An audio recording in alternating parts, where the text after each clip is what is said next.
अस्सलाम वालेकुम स्टूडेंट्स। तो आज हम अपना टॉपिक स्टार्ट करने वाले हैं पेरी अपाइकल सिस्ट। उससे पहले मैं आप लोगों को एक जनरल ओवरव्यू देना चाहती हूँ कि हम अब जितनी भी सिस्ट पढ़ेंगे बच्चों को कुछ ना हम हेडिंग्स के अंडर मतलब उसको डिटेल में पढ़ेंगे। कि सबसे पहले तो हम सिस्ट का जो है वो ओवरव्यू देखेंगे कि सिस्ट किससे बन रही है, वो उसका कॉजेटिव एजेंट क्या है और वो बनती किस तरह है, ठीक है। फिर सेकंड हम इसके देखेंगे क्लिनिकल फीचर्स कि क्लिनिकली सिस्ट कैसे जो है वो हमारे पास अपेयर होती है ओरल कैविटी में। सेकंड हम इसके हिस्टोपैथोलॉजिकल फीचर्स देखेंगे कि इसकी हिस्टोलॉजी में जो है वो क्या पैथोलॉजी आ गई है, तो फिर हम उसको स्टडी करेंगे। एंड इन द एंड हम इसके रेडियोग्राफिक फीचर्स पढ़ेंगे। तो ये 4 हेडिंग्स में हमने सारी सिस्ट को जो है वो इन डिटेल्स पढ़ना है। तो अभी हम पढ़ने जा रहे हैं पेरी अपाइकल सिस्ट। अगर आपने मेरी प्रीवियस वीडियो देखी हुई है तो आपको पता होगा कि पेरी अपाइकल सिस्ट जो है वो हमारे पास डिराइव किससे होती है, वो हमारे पास डिराइव होती है रेस्ट ऑफ मेलासिस से। अब आपको ये भी पता है कि रेस्ट ऑफ मेलासिस कौन से सेल्स होते हैं, वो सेल्स होते हैं जो हार्टविक्स रूट शीट के जो है वो सेल्स रह जाते हैं, तो उनसे ये ड्राइव होती है periapical cyst. Periapical cyst के हमारे पास जो है वो 2 नाम हैं। एक इसको हम रेडिकुलर सिस्ट भी कहते हैं और एक हम इसको अपाइकल पेरियोडोंटल सिस्ट भी कहते हैं, ठीक है। रेडिकुलर सिस्ट और अपाइकल पेरियोडोंटल सिस्ट, लेकिन इसको जो है वो रूट एंड सिस्ट भी कहते हैं, ठीक है। क्यों कहते हैं हमें पता है, क्योंकि ये सिस्ट जो है वो हमारे पास रूट के एंड में फॉर्म होती है, अपाइकल रीजन में फॉर्म होती है, रेडिकुलर एरिया में फॉर्म होती है, इसलिए हमारे पास जो है ये सारे नाम पेरी अपाइकल सिस्ट के भी हैं। पेरी अपाइकल सिस्ट हमारे पास मोस्ट कॉमन सिस्ट है अपीयर होने वाली। अब वो क्यों, इसका रीज़न भी है क्योंकि ये सिस्ट फॉर्म होती है मोस्ट ऑफ द केसेस में डेंटल कैरीज से, ठीक है। अगर किसी बच्चे को या आपके माउथ में कैरीज हैं और आप उसको ट्रीट नहीं कर रहे हैं तो मोस्ट ऑफ द चांसेस हैं कि ये जो सिस्ट है ये आपके ओरल कैविटी में जो है ये बन सकती है, ठीक है। तो मोस्ट कॉमन सिस्ट हो गई, 3 नाम देख लिए। अब हम देखते हैं कि ये सिस्ट जो है वो बनती कैसे है। चलिए हम इसको बिल्कुल स्टार्टिंग से पढ़ेंगे कि सिस्ट फॉर्म कैसे होती है। सबसे पहले आपको पता है कि क्या आना चाहिए, हमारे पास कोई बैक्टीरिया आना चाहिए। वो बैक्टीरिया जिसने क्या करनी है, कैरीज करनी है, ठीक है। यहाँ पे फ़र्ज़ करें हमारे पास कैरीज हो गई। अब अगर ये कैरीज ट्रीट नहीं हो रही तो ये कैरीज क्या करती रहेगी, दांत के अंदर पेनिट्रेट करती रहेगी। पेनिट्रेट करते करते ये कैरीज कहाँ तक पहुँच जाएगी, ये कैरीज पल्प तक पहुँच जाएगी। जैसे ही ये कैरीज पल्प में पहुँचेगी उस वक्त पेशेंट को जो है वो पेन सेंसेशन स्टार्ट होना शुरू हो जाएगी, यानी उसको ठंडा गर्म लगना शुरू हो जाएगा। लेकिन उसके बाद भी अगर वो इसको ट्रीट नहीं कर रहा, वो अपना रूट कैनाल या जो भी उसका ट्रीटमेंट है वो नहीं करवा रहा, तो ये कैरीज या ये जो बैक्टीरियल इन्फेक्शन है ये कहाँ तक पहुँच जाएगा, ये रूट की टिप यानी अपाइकल रीजन तक पहुँच जाएगा।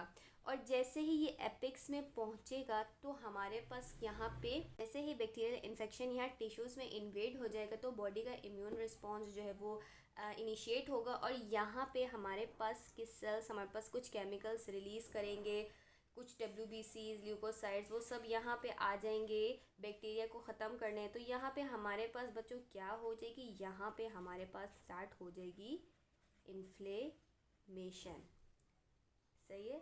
तो अब ये इन्फ्लेमेशन हमारे पास स्टार्ट हो गई। अब इस इन्फ्लेमेशन की वजह से बच्चों होता क्या है, यहाँ पे हमारे पास सेल्स पड़े हुए हैं रेस्ट ऑफ मेलासिस के सेल्स, क्योंकि ये सिस्ट बनती ही उससे है तो हम बात ही उन्हीं की करेंगे। जैसे ही हमारे पास इन्फ्लेमेशन हो जाती है तो ये रेस्ट ऑफ मेलासिस के जो सेल है ना ये क्या होना शुरू हो जाते हैं, ये इनलार्ज होना शुरू हो जाते हैं, ठीक है, बड़े होना शुरू हो जाते हैं। और जैसे ही सेल इनलार्ज होंगे तो आपको पता है कि जब सेल बड़े होते हैं तो उनको क्या चाहिए होता है, उनको न्यूट्रिएंट्स चाहिए होते हैं, ज़्यादा जो है वो एनर्जी चाहिए होती है। तो वो क्या करते हैं, इनके नीचे क्या होंगे, एपिथेलियल के नीचे आपको पता है कौन से टिश्यू होते हैं, कनेक्टिव टिश्यू। तो ये अपना जो न्यूट्रिएंट्स हैं या अपनी एनर्जी है वो किससे ले रहे होते हैं, इन कनेक्टिव टिश्यूज से ले रहे होते हैं, सही है बच्चों। कनेक्टिव टिश्यू से ये अपनी एनर्जी ले रहे हैं और बड़े बड़े हो गए हैं। अब ये जब बड़े बड़े हो गए ना तो अंदर वाले जो सेल्स हैं ना हमारे पास इनर मोस्ट सेल्स, उनकी न्यूट्रिएंट्स की सप्लाई ख़त्म हो गई, सही है। यानी इन्होंने सारा न्यूट्रिएंट्स ले लिया इन सब, इसके बाद ये इतने बड़े बड़े हो गए कि इन जो छोटे जो अंदर सेल्स रह गए हैं उनको कोई न्यूट्रिएंट नहीं मिल रहे। तो जब इनको कोई न्यूट्रिएंट नहीं मिल रहे तो ये वाले सेल क्या हो जाएंगे, ऑफ कोर्स इनको न्यूट्रिएंट्स नहीं मिल रहे, ऑक्सीजन नहीं मिल रही, तो ये क्या हो जाएंगे, डेड हो जाएंगे, नेक्रोसिस हो जाएगी, यहाँ पे ये सेल सारे नेक्रोसिस में चले जाएंगे। लेकिन आपकी बुक में एक स्पेशल बात लिखी हुई है कि यहाँ पे नेक्रोसिस तो हो रही है, लेकिन कौन सी नेक्रोसिस हो रही है बच्चों, लिक्विफेक्टिव नेक्रोसिस। लिक्विफेक्टिव नेक्रोसिस का क्या मतलब कि जो भी इनका मतलब है कि जो भी इनका डेड मटेरियल है वो एक विस्कस फ्लूइड में जो है वो कन्वर्ट हो रहा है। अब साइड में यहाँ पे हमारे पास जो है वो एपिथेलियल सेल्स हैं और बीच में हमारे पास क्या है, एक सेमी विस्कस फ्लूइड है जो लिक्विफेक्टिव नेक्रोसिस के रिजल्ट में फॉर्म हो गया है। तो बच्चों साइड में एपिथेलियम, बीच में फ्लूइड और इसके अराउंड हमारे पास कनेक्टिव टिश्यू। तो ये हमारे पास सारा किसका स्ट्रक्चर बन गया, तो ये हमारे पास स्ट्रक्चर बन गया सिस्ट का स्ट्रक्चर। तो ऐसे हमारे पास बनती है पेरी अपाइकल सिस्ट। अब यहाँ पे हमारे पास ऑफ कोर्स हमें पता है रूट की टिप है, क्योंकि मैंने तो पूरा बनाया, रूट की टिप में ही बन रही है। तो इस तरह यहाँ पे हमारे पास क्या बन गई, एक पेरी अपाइकल सिस्ट बन गई। आपकी बुक में एक और बात लिखी हुई है कि एपिथेलियल और कनेक्टिव टिश्यू के बीच में एक ऑस्मोटिक ग्रेडियंट जो है वो फॉर्म हो जाता है, जिसकी वजह से ये वाला फ्लूइड जो है ना वो लीक आउट नहीं करता, यानी एपिथेलियम से बाहर नहीं आता, क्योंकि यहाँ पे जो है वो ऑस्मोटिक ग्रेडियंट जो है वो फॉर्म हो जाता है। ठीक है, ये हमारे पास था सारा पेरी अपाइकल सिस्ट बनने का जो है वो ओवरव्यू। चलिए बच्चों, तो अब हम इसके क्लिनिकल फीचर्स पढ़ते हैं। हमें पता है कि ये सिस्ट हमारे पास रूट एपिक्स में फॉर्म होती है, तो क्लिनिकली ये हमें ओरल कैविटी में विजिबल नहीं हो सकती। हाँ, लेकिन इसका एक फीचर है जो हमें क्लिनिकली विजिबल होता है, वो ये है कि टूथ हमारे पास जो है वो नॉन वाइटल हो जाता है, क्योंकि ऑफ कोर्स जब हमारे पास इसकी ब्लड सप्लाई में इन्फेक्शन हो गया है तो टूथ को ब्लड सप्लाई नहीं मिल रही, तो टूथ क्या हो जाएगा, हमारे पास नॉन वाइटल हो जाएगा। तो टूथ क्या है वो हमारे पास नॉन वाइटल हो जाएगा। दूसरी चीज़ हमारे पास इसकी पोजीशन बताई हुई है बच्चों, आपको पता है, ठीक है। दूसरी चीज़ इसकी पोजीशन बताई हुई है कि ये हमारे पास जो है वो पल्प कैनाल की जो एंड हमारे पास होती है वहाँ पे फॉर्म होती है। लेकिन इसके अलावा अगर हमारे पास कोई एक्सेसरी कैनाल जो है वो लेटरल साइड पे जो है वो अराइज हो रही है, तो वहाँ पे भी जो है हमारे पास ये सिस्ट जो है वो फॉर्म हो सकती है। तब हम इसको क्या कहेंगे, लेटरल पेरी अपाइकल सिस्ट। ठीक है बच्चों, तो सिर्फ इसकी पोजीशन चेंज होने से इसके नाम में थोड़ा सा फ़र्क आ गया कि अगर एक्सेसरी कैनाल पे लेटरल साइड पे ये अराइज हो रही है तो इसको लेटरल पेरी अपाइकल सिस्ट हम कहेंगे। दूसरी बात, हमारे पास ये सिस्ट जो है वो 1 सेंटीमीटर से जो है वो छोटी होती है। ठीक है, लेस देन हमारे पास 1 सेंटीमीटर होती है। ये हमारे पास हो गए इसके क्लिनिकल फीचर्स, क्योंकि हमारे पास इतनी ओरल कैविटी में ये विजिबल नहीं होती, तो इससे ज़्यादा हम इसके क्लिनिकल फीचर्स नहीं पढ़ सकते। अब हम पढ़ लेते हैं इसके रेडियोग्राफिक फीचर्स। तो अब हम पढ़ेंगे पेरी अपाइकल सिस्ट के रेडियोग्राफिक फीचर्स। देखिए बच्चों, रेडियोग्राफिक फीचर्स पढ़ने से पहले आपको एक जनरल बात पता होनी चाहिए कि रेडियोग्राफ में आपको जब भी कोई ब्लैक एरिया नज़र आएगा ना, तो वो एरिया हमारे पास रेडियोलुसेंट एरिया होगा। ठीक है, और अगर कोई वाइट एरिया अपीयर होगा तो इसका मतलब है वो रेडियो ओपेक एरिया होगा।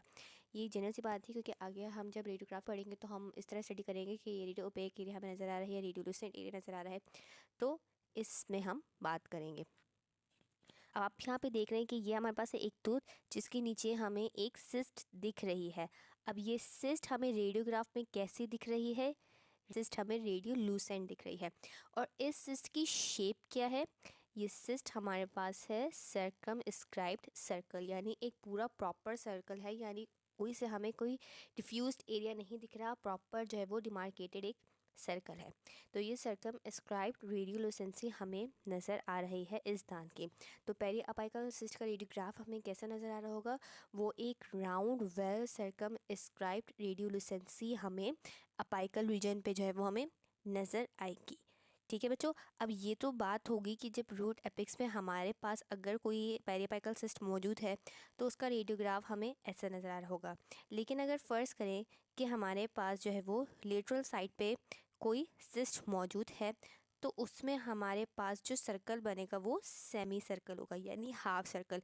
यहाँ पे तो हमारे पास कंप्लीट सर्कल था, यहाँ पे हमारे पास जब लेटरल साइड पे हमारे पास सिस्ट बनेगी तो तब हमें सेमी सर्कुलर रेडियोलुसेंसी दिखेगी। ठीक है बच्चों, देखें इस तरह ये हमें सेमी सर्कुलर रेडियोलुसेंसी दिख रही है जब भी हमारे पास लेटरल पेरी अपाइकल सिस्ट का जो है वो केस होगा। अच्छा, अब ये देखें कि ये हमारे पास क्या है। यहाँ पे आप लोगों को जो चीज़ समझ आ रही है वो ये कि हमारे पास जो है वो लेटरल पेरी अपाइकल सिस्ट तो मौजूद है, क्योंकि हमें जो है वो रेडियोलुसेंसी नज़र आ रही है लेटरल साइड पे। लेकिन आप यहाँ पे देख रहे हैं कि इस सिस्ट की वजह से ये हमारे पास क्या है, कैनाइन है। कैनाइन की जो रूट है वो क्या हो रही है, डाइवर्ज हो रही है। तो कैनाइन की रूट डाइवर्ज हो रही किस वजह से, इस सिस्ट की वजह से। तो जब भी किसी लेटरल पेरी अपाइकल सिस्ट की वजह से एडजेसेंट कस्पिड की रूट डाइवर्ज होना शुरू हो जाए, तो हम बोलते हैं ग्लोब्यूलो मैक्सिलरी रेडियोलुसेंसी। ठीक है, यानी ये कौन सी रेडियोलुसेंसी है हमारे पास, ग्लोब्यूलो मैक्सिलरी रेडियोलुसेंसी। तो जब भी इस तरीके की हमें रेडियोलुसेंसी हमारे पास रेडियोग्राफ में नज़र आती है, तो बच्चों 50% चांस होता है कि या शायद वो हमारे पास है वो पेरियापाइकल सिस्ट का ही केस हो। लेकिन 50% चांस ये भी होता है कि ये हमारे पास कोई नॉन ओडोंटोजेनिक ट्यूमर हो या वैसे ही कोई लीजन हो। सही है, तो ये थे हमारे पास इसके रेडियोग्राफिक फीचर्स। ओके, तो अब हम इसकी हिस्टोपैथोलॉजी पढ़ते हैं कि इसकी हिस्टोपैथोलॉजी में है क्या। बच्चों देखिए, सबसे इम्पॉर्टेंट बात कि हमें पता है कि ये सिस्ट हो किस वजह से रही है। ये सिस्ट हो रही है इन्फ्लेमेशन की वजह से। हिस्टोपैथोलॉजी में हमें जाहिर सी बात है बहुत ज़्यादा जो है वो क्या दिखेंगे, WBCs की टाइप दिखेंगी। लेकिन हम इसकी हिस्टोपैथोलॉजी जो है वो दो उसमें पढ़ते हैं, यानी एक हम एपिथेलियल लाइनिंग में पढ़ रहे होंगे कि एपिथेलियल लाइनिंग में क्या क्या है, और एक हम कनेक्टिव टिश्यू में पढ़ रहे होंगे। तो कुछ चीज़ें हैं वो हमें एपिथेलियल लाइनिंग में मिलती हैं और कुछ चीज़ें जो है वो हमें कनेक्टिव टिश्यू में मिलती हैं। तो जो जो चीज़ें एपिथेलियल लाइनिंग में मिलती हैं आपको वो याद होना चाहिए। सबसे पहले तो आपको ये पता होना चाहिए कि कौन सी एपिथेलियल लाइनिंग होती है। हमारे पास नॉन केराटिनाइज जो है स्क्वेमस एपिथेलियम होती है, नॉन केराटिनाइज स्क्वेमस एपिथेलियम। इसके अलावा यहाँ पे हमारे पास जो है वो न्यूट्रोफिल्स मिलते हैं, ग्रैनुलेशन टिश्यू मिलता है। ग्रैनुलेशन टिश्यू हमें क्यों मिलता है, क्योंकि हमें पता है हमारे पास सेल डेथ भी हुई है, नेक्रोसिस हुई है, तो उसके रिजल्ट में हमारे पास जो है वो ग्रैनुलेशन टिश्यू भी जो है वो फॉर्म हो जाता है। और इसके अलावा एक और चीज़ हमारे पास क्या मिलती है, रेस्टोन बॉडीज़ ही मिलती हैं। बच्चों ये रेस्टोन बॉडीज़ हम हाइलीन बॉडीज़ कहलाते हैं। ये हमारे पास जो है वो एपिथेलियल सेल्स ही होते हैं, लेकिन इजिनोफिलिक हो जाते हैं और इनका शेप जो है वो चेंज हो जाता है। जैसे आपकी बुक में वो क्रीसेंट शेप लिखा हुआ है, लेकिन सिर्फ क्रीसेंट शेप के नहीं और भी शेप के होते हैं, और ये हमारे पास इजिनोफिलिक बॉडीज़ होती हैं। तो ये सारी चीज़ें हमारे पास कहाँ मिलती हैं, एपिथेलियम में मिलती हैं। अगर मैं बात करूँ कनेक्टिव टिश्यू में कि कनेक्टिव टिश्यू में हमारे पास क्या क्या मिलता है, तो बच्चों यहाँ पे हमारे पास न्यूट्रोफिल्स होते हैं। कनेक्टिव टिश्यू में हमारे पास क्या होता है, लिम्फोसाइट्स, लिपिड लेडन सेल्स। इसके अलावा हमारे पास न्यूट्रोफिल्स भी होते हैं यहाँ पे, न्यूट्रोफिल्स, कोलेस्ट्रॉल डिपॉजिट, और हमारे पास हीमोसिड्रिन डिपॉजिट। ठीक है, तो ये हमारे पास जो है वो कनेक्टिव टिश्यू में चीज़ें मिलती हैं और ये वाली चीज़ें हमारे पास एपिथेलियल में मिलती हैं। ये दोनों चीज़ें बच्चों आपको एज इट इज़ याद करनी है, क्योंकि ये वाली बातें जो है ये अमूमन MCQ में पूछ रहे होते हैं कि कौन सी चीज़ जो है वो कनेक्टिव टिश्यू में मिलती है, कौन सी चीज़ जो है वो हमारे पास एपिथेलियल में मिलती हैं। तो ये थी हमारे पास पेरियापाइकल सिस्ट। आई होप ये आप लोग को जो है वो अच्छे से क्लियर हो गया होगा। इंशाल्लाह नेक्स्ट वीडियो में हम मिलते हैं नेक्स्ट सिस्ट के साथ।